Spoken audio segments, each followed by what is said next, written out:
Hey, my name is DJ McKeechin, and I am doing my informative speech on STDs and HIV. And the main reason why I want to touch on this topic today is because I feel like a lot of teens are not aware of HIV and STDs, and they don't know how serious this is. And I feel like teens nowadays don't believe in the marriage, I mean having sex before marriage. Yeah. I feel like the teens now are starting very young at a young age, and it's making it worse for STDs and the high risk of HIV.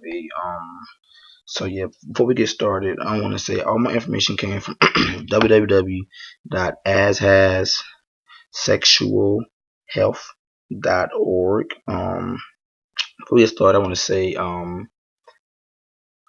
STDs basically comes from unprotected sex. I mean, you can get STDs in a lot of ways, but it mainly comes from unprotected sex. If you're having sex outside of marriage or you're having sex before marriage, either way it goes. But I did hear someone once say that herpes is a sign of a cold sore in your mouth. It could be come from the top of your lip, inside the lip. I know everyone has had a cold sore, and that could be a sign of STDs. I did not know that. But from what my statistics has said, 1 and 2 sexually active people in the U.S. will have a higher risk of having an STD or an HIV by the age of 25, and that's shocking. Especially as a teen, that's very shocking just to hear the risk of STD and HIV at the age you're on, because HIV or STD can be, well, this people have it now where like you cannot tell that they have it. You can be perfectly normal and have an STD or be living with HIV your whole life. Um, yeah, but it says here, half of the U.S., more than half the U.S. will have an STD, and that's very shocking. Like I said, going back to STDs can come from a lot of things, herpes or whatever, etc. So I can kind of see where that's coming from. But it's saying here, over 55,000 people are living with syphilis. I really don't know what syphilis is, but I know it's a STD, and I know that it is curable. All STDs I know, well, I don't know. I think, yeah, maybe all STDs.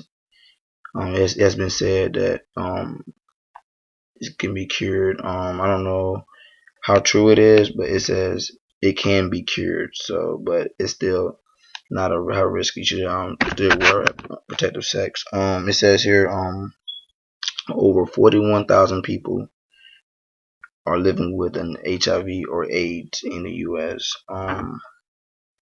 Yeah. Um, like I said, a lot of people are living with AIDS right now as we speak and don't even know that they have it.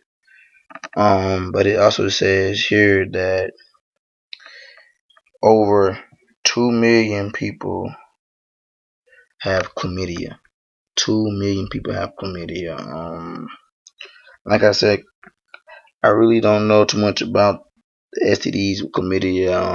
I really didn't elaborate on that, but I know that chlamydia it is curable, because I know some friends that had it and they said that they have got cured, but it's still an STD. And it also says here gonorrhea is 820,000.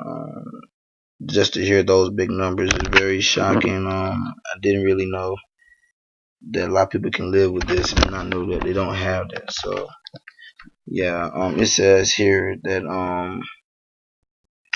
STDs are attacking the teens more than adults, and I really can see that, because a lot of teens, like I said, are not being taught about an STD or an HIV, or there are a lot of teens are now talking to guys that maybe are older than they are now. They're older, and the older guys have, you can say, been living out here with unprotected sex longer than they have, and it's passing down to the teens, and the teens are passing it down to their own age. So yeah, but STDs is very serious, and it's something that we as people should learn more about and watch out for. But yeah, this is my informative speech, and thank you guys for listening.